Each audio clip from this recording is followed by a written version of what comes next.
Coming up on River City Presents, we're going to be talking about something that may come as a shock to you, but it turns out in politics there is divisiveness. Join me with Associate Professor Brent Taylor, West Kentucky Community Technical College.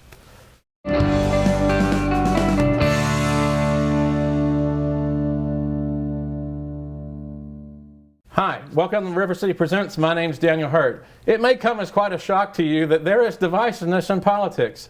People act like today things are worse than they've ever been, and sometimes you think they might be, but in reality things have gone all the way back to the days of our founders. Joining me today to talk about that is West Kentucky Community Technical College's own Associate Professor of History, Mr. Brent Taylor. Welcome to the program. Thank you for having me, and you're totally right about that. We do, in the present tense, tend to say, wow, this is the worst it's ever been. This is the worst it's ever been in history. You hear those sentences over and over and over and over. And the really nice thing about history is you get to stop and say, well, wait a minute, is it? Is that the worst that it's ever been? Has it ever possibly been almost as bad or as bad? We see that a lot. We see it with the economy. We also see it with politics, especially the divisiveness in politics. There is kind of a feeling that way back, once upon a time, we had John Adams and Thomas Jefferson riding around together, holding hands and singing a chorus line with the kicks, and it's just not the way it went. Yeah, it's like everybody says that this is the most important election of our lifetime. I think it has been the most important election since 1796. So. Yeah, I think the most important election in history is the one that you're in. Yeah, absolutely. And it's just that way every 4 years, and there's really no way around it. And it will be again. But so as far back as the founding, we've sort of had, I suppose with any republic or any democracy, there are a lot of voices. Those voices can be loud and passionate. I understand even as far back as, George Washington, he warned in his farewell address of factionalism, right? That's absolutely right. So with that one, he is technically part of the Federalist era. So back then we've got two parties. It's the two-party system that you know and love, except we had different parties. It was the Federalists and the Democratic Republicans. That was the original two-party system. He was technically a Federalist, but he really never liked that label. And he also really didn't believe in parties for doing very much good. He said they could do maybe a little good. In the farewell address, he says that it's kind of like a fire, and there's a warming quality to it. Maybe you can get something done with party spirit or whatever. But then you also have to watch out, because just like a fire, it might consume. And to me, that was always the most poignant thing in the entire address. And it's sometimes shocking how much politics consumes us all in our daily lives. Yeah, the consumption there, that is totally right. Sometimes it seems like it's wall-to-wall, 24-hour coverage. There's no telling what he would have thought about cable news and all of that. I can only imagine. Along. Yeah, so for sure, he warned about all kinds of factions, though. He warned about parties, he warned about sectionalism, and also not just north-south, but east and west. We kind of forget about that one. Yeah, tell me about that. Huh? So east and west, the west always felt kind of slighted by the east. The east at that point was sort of like the elite coastal people, and they had the big business ties, and they had easy access to global markets and everything. But then on the interior, it was kind of like this frontier civilization thing that they had going on. Biggest example they had there in that time was over the whiskey tax. Yes. Congress got the ability to have a whiskey tax, and they went bonkers out in the West. Washington had to go fix that, didn't he? He did. That's completely right. He threatened to put the band back together again, the military, and take it out there. And as soon as that happened, they backed off. But for a time, they said, we're not going to pay this tax. Forget that. This is harmful to us. People on the East Coast barely feel it. It's a one-sided thing. So that's one of those little things we forget about, but they had that faction going too. And he kind of had to do, as president, he had to execute the laws that had been carried out by Congress, because if he'd let them sort of nullify that decision, that would have weakened his position. Well, that's it. And it's not only that, but it's the whole country. That was a test for the Constitution. Could this government basically enforce its own laws. And that hadn't always been true, because we had Constitution 1.0, which was the Articles of Confederation, and it wasn't able to do that. There was a rebellion, and the federal government was nowhere to be found in the middle of the rebellion. And suddenly, that's where the Constitution came from. Because they didn't like I suppose they didn't like the supreme power of King George III, so they were like going to have a very weak executive, but they made him too weak. Oh, well, that's it. So that was the complete knee-jerk reaction. It was, okay, we have experienced a king, we've experienced an overbearing parliament, we've experienced taxation that we did not feel was fair, and they fixed all those things. And when they fixed them, they were basically gone. Yeah. The Congress only had the power of requisition, which was asking the states to pretty please pay their share this year. Right. That's definitely going to happen, right? Didn't work. It didn't work. And now, you know, I believe George also said that America would always want a monarch, and now I think there's some concern that presidents have too much power even. The imperial presidency, we've heard a lot about that, especially maybe around the Nixon days or the FDR days. Yeah. That was a big thing in the 20th century. And I don't know if it's kind of died. I haven't heard that phrase in a while, but people definitely worry about it. They've always worried about it. And you know, some of the things that stirs our politics up today are the same that stirred them up then. It's the media partially, and you know, I suppose we have cable news and MSNBC and Fox, but everybody had a newspaper, it seemed like at the time. Every town did, and everybody had it was a Democratic paper, Republican paper, in their case Federalist. So tell us about the media, how some of that stirs up elections in the founding days. It goes back to, they had broadsides and pamphlets and things. They had ways of getting the message out.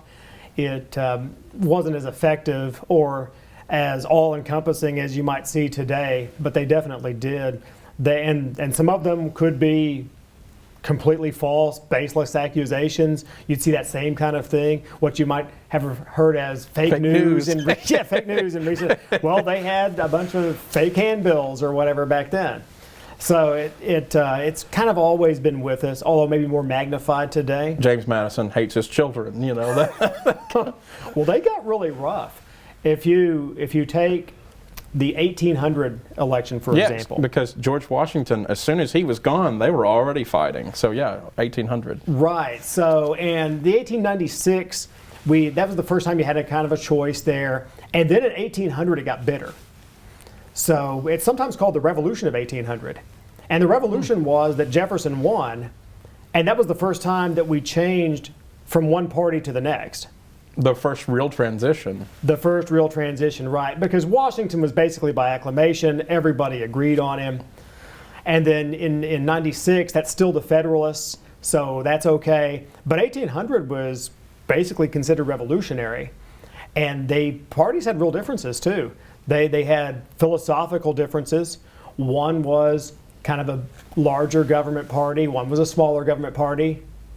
Interesting, right? Where have we heard this before? Yeah, that's another one that goes all the way back to the core. Some think that the government ought to be big enough to solve everybody's problems, and somebody else thinks that it ought to be small enough that it's almost ineffective, one might say. Yeah, so that was the classic Federalist versus Democratic Republican arguments. And of course, Thomas Jefferson and John Adams, they had been historically friends, being, you know, serving in France together and things of that nature in diplomacy. But once they came back and were president, vice president, it got a little tumultuous. So tell us about their relationship and sort of how that went. Right. So they were really good friends older in life too. At the letters, end, in the latter stages, they were writing letters to each other all the time, and it's proof that you can come back. Oh yeah. Well, it was kind of like, you think of George W. Bush and Bill Clinton, how they kind of got along after it was all over with. They had the same kind of relationship, but in the heat of the moment, the 1800 election was really one of the wildest ones we've ever had. So you had an interesting dynamic there. One thing was, the Federalists were allowed to criticize the Democratic Republicans very openly, but the Democratic Republicans weren't allowed to criticize the Federalists. And that was because of a law. They had the Sedition Act. The Sedition Act got passed because we thought we were going to have a war against France. That didn't pan out, but they got this law passed. And it basically said that if you criticize the government, we can put you in prison, or fine you, or both. And so there was a whole lot of dissent that was stifled there, but even still, there were a lot of accusations against President Adams. The funniest one. Tell us about some of those. I want to hear these. So the Democratic Republicans accused Adams of sending a general over to England on a secret mission. And the secret mission was to procure 4 women, bring them back to the States where the general and the president could have their way with them. And so somebody actually confronted Adams about this, and they said, hey, look, there's this rumor, and what's going on? And he said, well, if the general did do this, he kept all 4 for themselves, because I don't know anything about it. But that was amazing. One of the ones. I'm sure that Abigail was a personal attack. Surprised. Yeah. That was a personal attack. There were personal attacks against Jefferson. So they said he was a drunkard. So they said he was an atheist. Now, he's obviously not an atheist, because if we look at the Declaration of Independence, it mentions God in there several times. But there's even a Jefferson Bible. Yeah, so he had an unconventional beliefs, and they kind of translated that into being atheist. There were warnings. There was a sermon that warned that if you went with Jefferson, then you were going to have children writhing on a pike. Blood in the streets. Yeah, completely right. And so those things, they played out. And then also there's the Sally Hemings controversy. The Sally Hemings controversy came out. And so they said, hey, Jefferson's wife passed away, but you need to check into his private life, because we believe he's having this affair with a slave now. And so any kind of mud that they could throw, they basically threw it. Yeah. And that was a really tough election. James Baker said politics in beanbag, it's a blood sport, and they took that to approach all the way. Oh yeah, and it might have even been bloodier back then, because if you take the Jefferson approach to Adams, for example, in the heat of that battle, he said that Adams was blind, bald, toothless, and a hideous hermaphroditical creature that was not either like strong enough to be a man or like sensitive enough to be a woman. So anyone who wonders, hey, things seem worse now than they've ever been as far as the mudslinging goes. That's definitely not so. And just in that election alone, we've seen that. I mean, even Trump and Biden getting up on stage and, there was attacking of each other's families and things, but you weren't calling somebody bald and dumb and deaf or whatever. But yeah, and that's just kind of the way it was rough and tumble back then. And then the other one that I think is particularly striking is, a couple decades later, it's John Quincy Adams, John Adams' son, running for president against Andrew Jackson, and that election was kind of controversial and led to a claim of like a corruptness in the process. Yeah, so we had 2 controversial ones back to back, and that's going to be another kind of compounding thing. So in the 1824 election, this was interesting for this topic. We had kind of at that point decided that the 2-party system was no good, and we were going to move away from it. So we had all kinds of candidates for president. There were 4 candidates who really had a shot at it.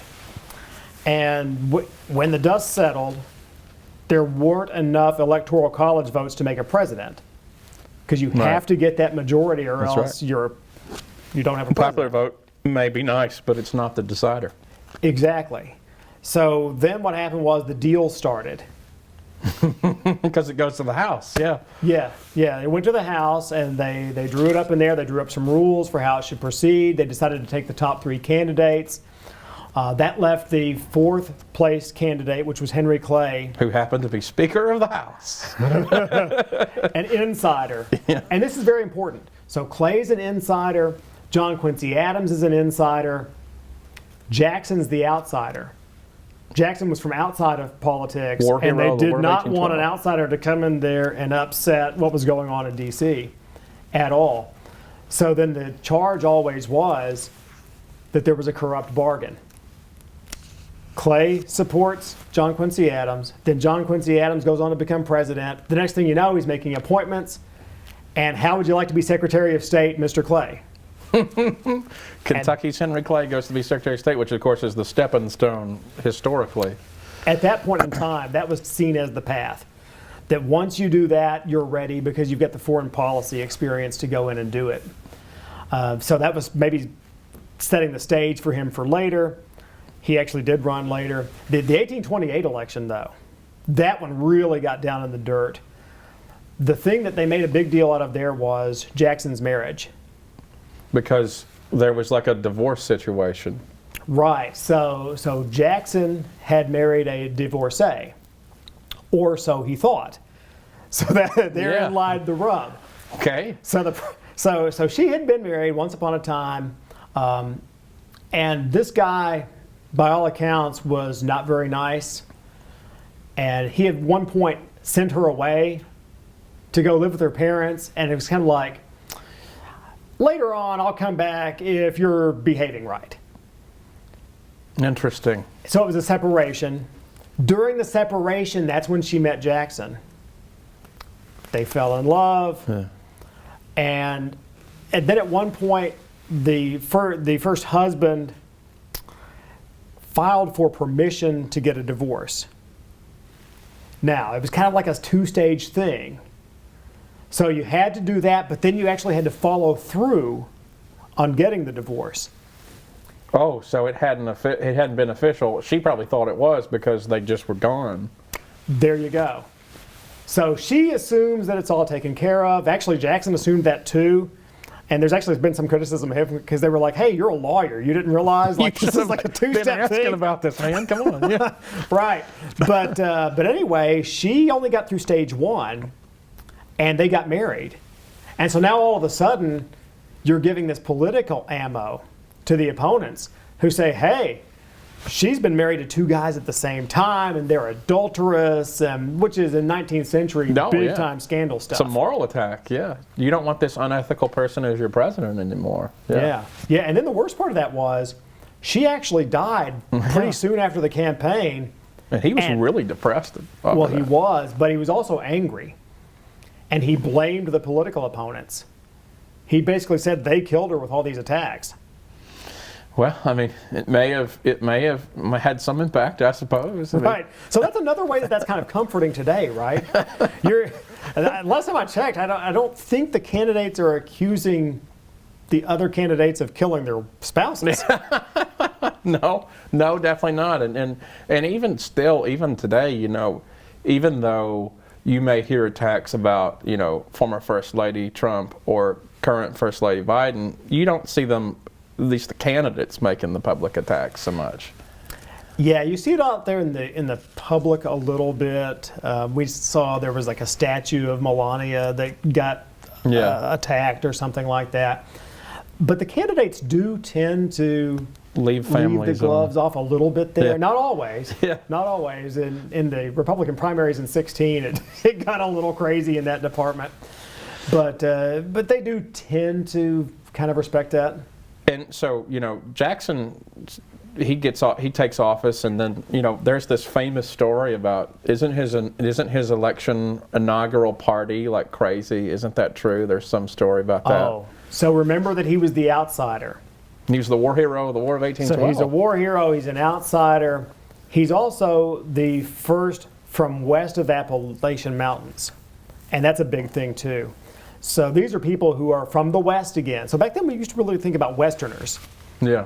And these were the frontier types who were just a little uncouth by DC standards. Well, Lincoln was the wild guy from the West, the rail splitter, yeah. That's the same kind of thing. So 20,000 of these people show up and crash the inauguration, which wasn't well received in D.C. They were actually kind of traipsing through the White House and leaving mud behind on the carpet. Sounds a little bit familiar. Correct. If there's one thing we know, the D.C. types don't want outsiders traipsing around through the buildings. It's very relevant.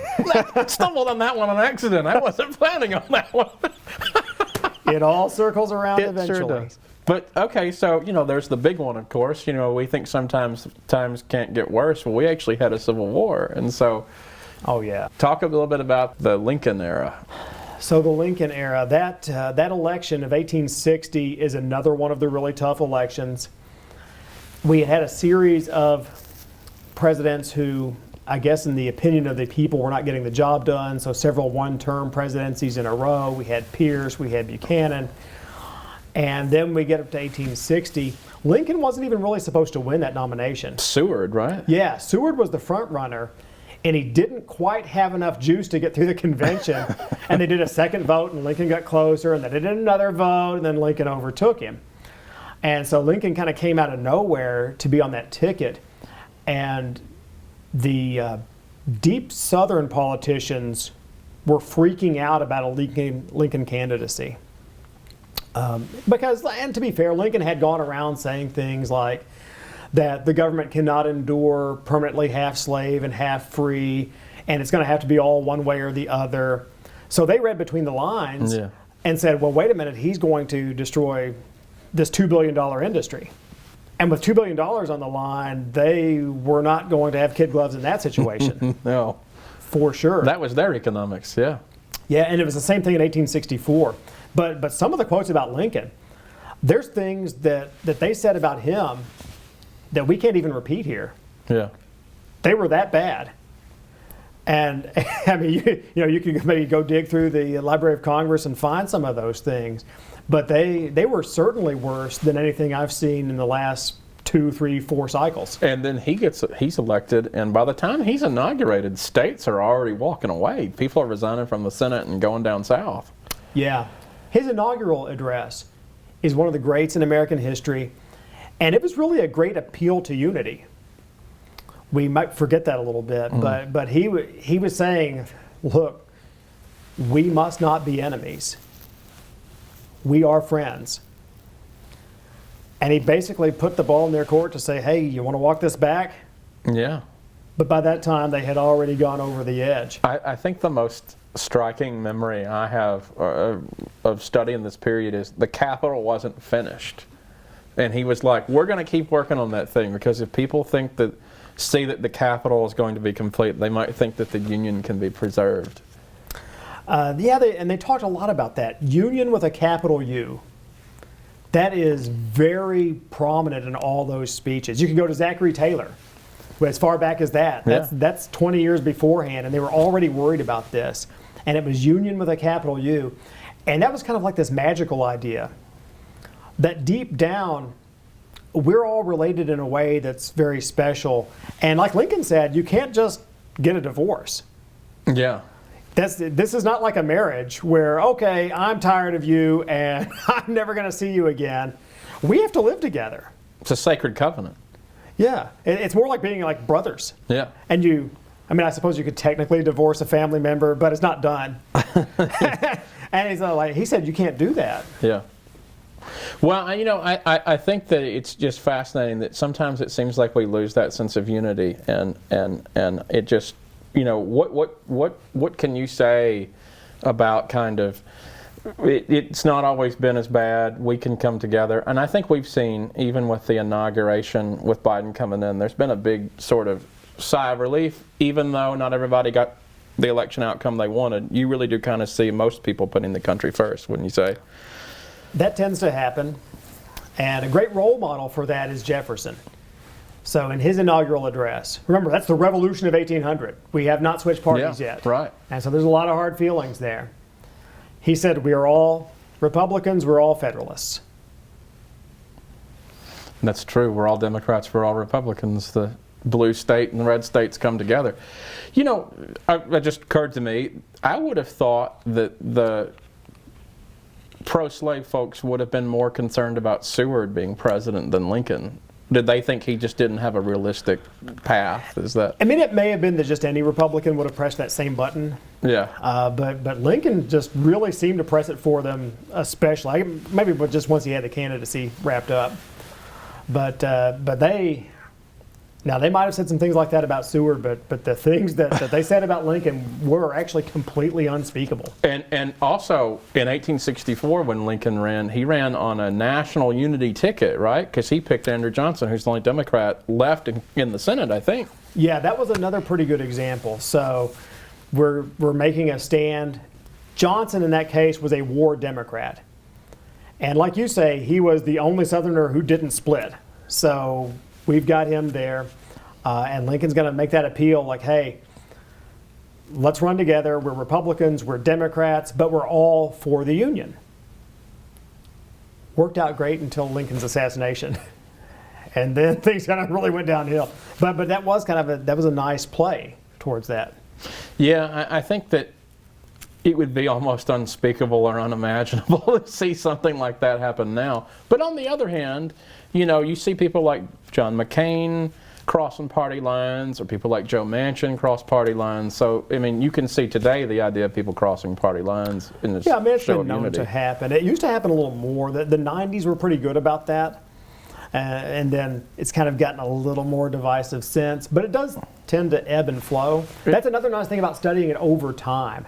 You can see that in 1800, we're at each other's throats. But by the era of good feelings, we're all getting along. Yeah, and it's nice to, and we can point to, at least, when President Clinton worked with Newt Gingrich, you got a budget, you got a lot of stuff done, and when people work cross-party lines in a show of unity, it's actually, progress can be made, quite successful. Yeah, but we've got a track record of that. You think about the 80s even. So Reagan never had Republican House membership there in a majority. So he had to work with the House Speaker. Yeah, and they were able to get a lot of things done, and you'll see books written about each other, how they always got along, and it just seems like when we put the country first and we put our partisanship aside, we see a lot of progress. But over time, even in the 90s, Newt Gingrich them fought like dogs, but they got the budgets done. And we're about out of time, but if you just we talked about all this and up to the Civil War, and we can see now that is the case, right? So even though we are divisive at times, and this is certainly not the worst it's ever been, there is definitely hope for partisanship to be put aside, right? You're not at the Battle of Bull Run yet. Well, thank you. Thank you for coming on the show. We'll hope you come back and join us next time. Love to have you back on and talk maybe about some presidential politics over time as well. But that was my guest today, Associate Professor at West Kentucky Community and Technical College, Mr. Brent Taylor. Join us next time on River City Presents. Thank you all very much.